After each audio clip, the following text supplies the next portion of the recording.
What do you need in terms of products and tools to do a good sealing job on your trailer? First, you need a razor blade, a new razor blade. Don't use the one you found in your shed that's been lying around for 2 years. That's not the one you need. You buy a new one. We need a razor blade that cuts very well. So why just a razor blade? Why don't I put it in a scraper or use an X-Acto knife? Because I find a razor blade is more flexible. Sure, it requires a bit more dexterity with your fingertips, but when it comes to cutting the old sealant along the shell, it's the best option for me. I like working with a razor blade. The second thing you need is automotive masking tape. Don't go to Rona or Home Depot to get the tape there. It's not resistant enough for the solvents we'll use to remove the excess sealant, for example.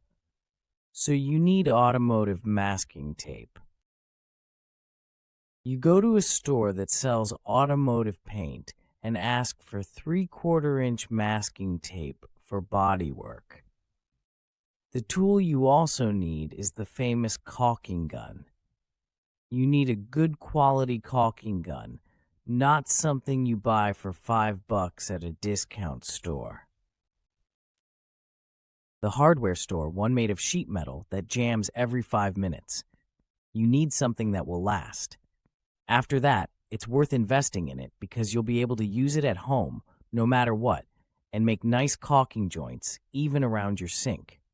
It's worth investing in a tool that works well.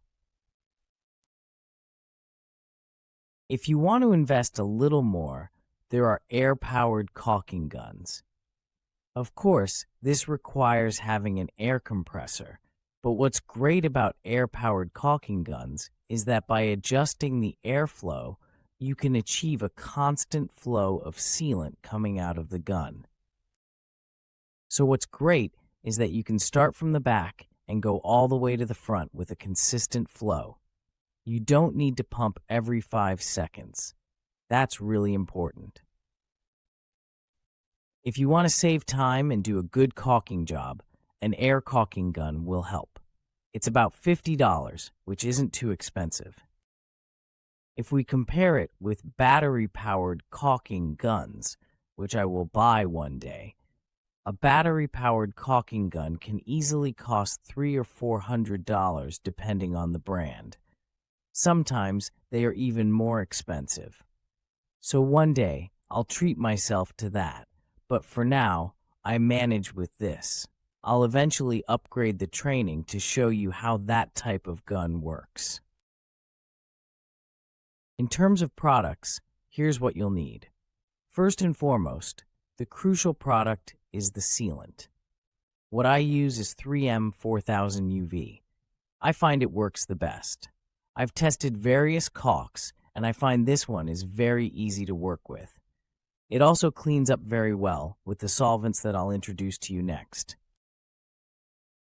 So I find that, in addition, what's great about this caulking is that it lasts a long time in the tube.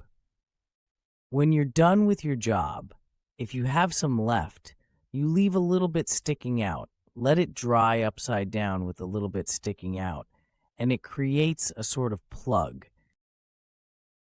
It goes up to about 1/2 inch into the nozzle and stops there. The rest stays relatively liquid, and 3 or 4 weeks later, you can start again with the gun. You just remove the plug that formed at the tip, and then it works just like when you first opened it. Brand new, of course, if it sits around for 2 years, eventually it will dry out completely in the tube. You won't have any loss as such, so check that. What I use is the 4000 UV in white because it comes in white. If you want black, it's the 4200, so it's the 3M 4200. Those are the only 2 colors you have. However, you can paint this sealant. If the color doesn't suit you, and you want to put a beige coat over it, you just need to tape it off and get a paint that matches the color of the trailer. Then you can paint it if you want to do that. I prefer to keep it white. I find it easier to see if there's ever a spot missing at some point. If there's a lack of white, you just add more, clean it, and add more. So I find it works very well like this. I think a small, fine white line is still not bad, or black, depending. 3M makes a very good sealing product for the solvents you will use. It's for the final body wash. Again, when you go to get your tape, ask for the final body wash. At the same time, basically the final wash is the solvent we use to clean a vehicle before painting. So it will remove grease, it will remove waxes from the surface before painting. And what's nice about this solvent is that at one point, by mistake, I had put it on. The 3M product, and I noticed that it diluted it. That's when I understood that it was a perfect solvent for our use because it just dilutes the sealant. What I do is put it in a sprayer like this. I call it a sprayer. It's like a kind of canister that you pump, and once the pressure builds up, you have a constant flow to spray over it. Then you can use a tool to remove the excess sealant.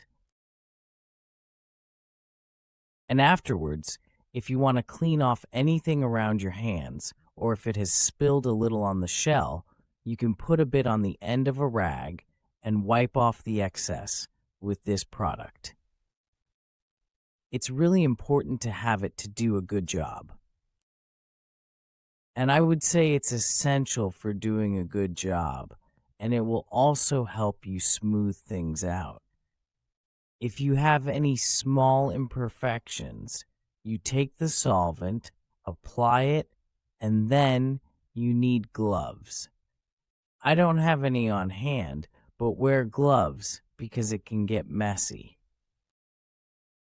And then after that, you just run your thumb over it to smooth it out, as we say in the trade, to remove any small imperfections. This will help address those imperfections. It's very, very important to have a final wash degreasing solvent for the bodywork. It will help you do a good job. If you don't have that pump, you can use a spray bottle. Put it in there, and it will work too. It's something that can be interesting. So these are all products you can find in the online store. Eventually we'll have them, and because you purchased the training, you get a discount on all the products you need. If you don't have the promo code, just ask. Next module, techniques for removing and applying the sealant. So, sealant joint extraction module. It's not very complicated. We have the sealant joint. We take the razor blade, ideally a new one. New ones cut the best, so we take the razor blade, cut on one side, cut on the other side, and then we just need to pull it off and it comes off. So come with me. We're going to do one on the trailer to show you how it works. So the right way to remove a sealant joint, let me explain. First, you need to be careful with the razor blade because one side is sharper than the other. The bevel is only on one side. So when you scrape with one side, it will tend to dig into the paint more easily than if you use the other side. Like right now, this side is the one that digs into the paint the most. So you switch to the other side so it can slide along the paint without ever scrape in this direction so that it catches. So you always have to tilt it enough to slide along the paint and then cut. The caulking joint like this. And we do the same thing. We rest against the molding, or it could be the edge of a window or whatever, and we completely remove it. The caulking joint like this. After that, we come in. We can remove and scrape off what's left like this. You can use your nails or a plastic tool, whatever works. The important thing is that it's not metal to avoid scratching the fiberglass or the paint. And there you go.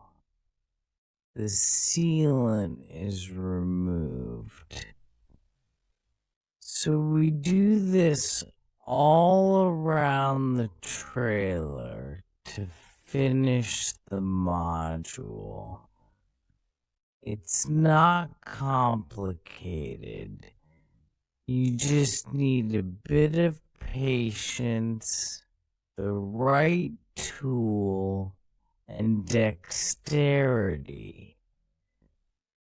Of course, I'm used to it. I've been removing sealant joints this way for years.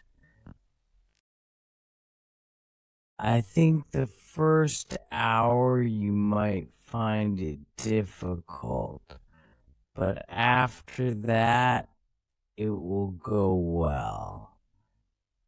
I have a whole trailer to finish, so come with me. We'll do the rest.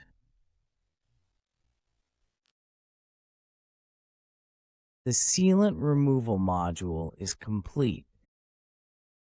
The next module is about applying sealant. I often see sealant applied, and I can imagine how the person did it just by looking at it. It's like this. You shoot a bead of sealant, lick your thumb, and smear it. Often that's what it looks like when I clean up joints. Sealant. But now I'm going to explain some tips that will help you make nice, clean sealant joints. I'll come closer and show you right now. So my surface is ready. I just need to clean it before applying my sealant. I take the sealant cleaner. The sealant cleaner removes grease. So we clean the surface where I want to apply my sealant joint. And then we'll make a template. Using masking tape to create a sealant joint that will be uniform, since my crack is not even and uniform everywhere. Some spots are well sealed and others have a gap of about 1/8 of an inch. I'll make a joint that will cover it beforehand. I pull a tape down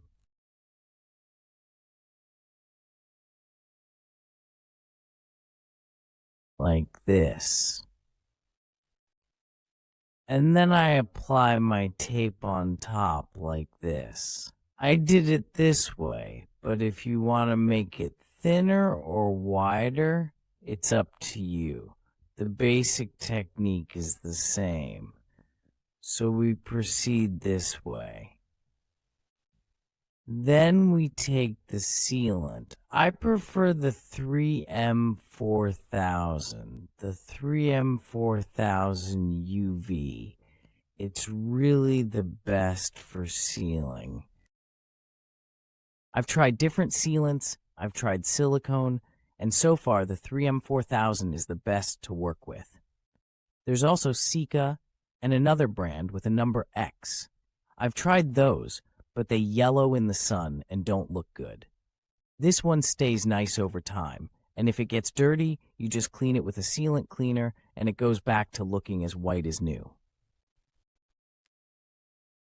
So for me, it's best to start with the sealant joint. It doesn't have to be perfect. The important thing is that it's there, like this. After that, we use our finger. We smooth it out.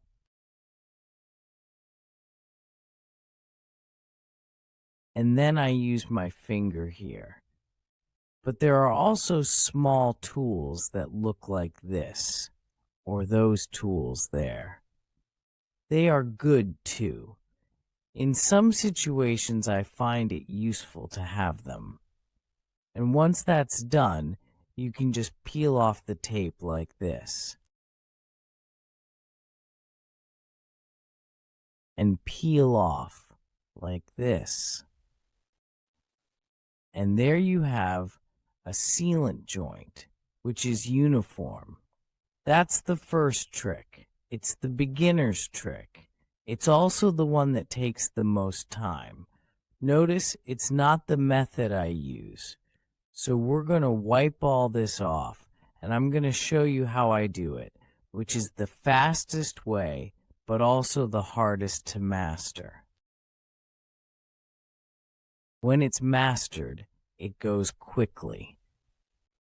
So I'm going to wipe all this off, and then I'll show you. The sealant cleaner is good for reapplying a white sealant, but it's also good for cleaning the sealant when it's not dry yet. We just use our cleaner and wipe it off. Earlier, I put some on the rag.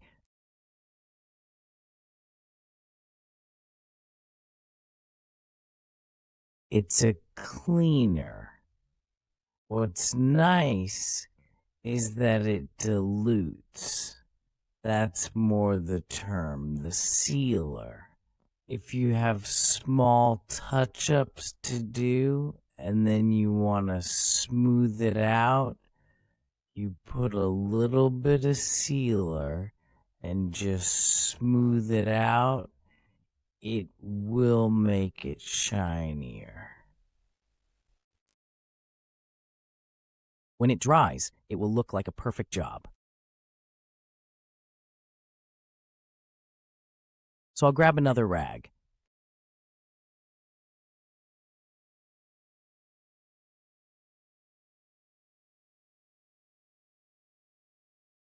For my part, the way I like to use the caulking gun is like this. Okay, let me explain. Some people use it like this, and then they go like that. This creates a kind of bulging joint. I don't really like that. It's not clean. The way I use it is you go against the grain, you apply the material, and at the same time you move forward like this. The fact that your tip is round will ensure it gives a finished look as you go. It's definitely more risky to create bubbles this way, so it's important to be consistent with the material you're applying, but it's the fastest way to do it. There you go, just showing you that.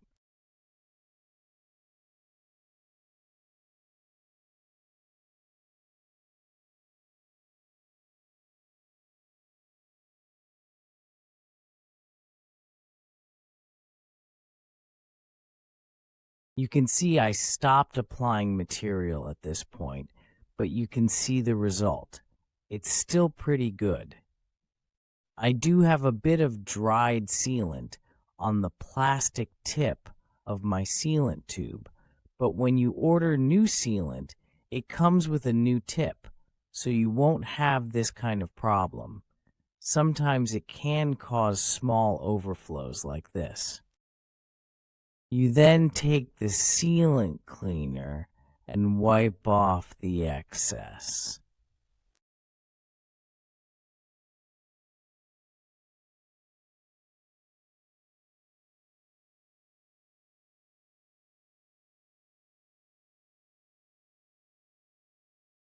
And there you go. It's not longer than that. So this is another way to do it. I like this method because I don't need to use tape and so on. It's faster. But for you, if you want to make sure to do a perfect job and you're not sure, you should take the time to tape everything.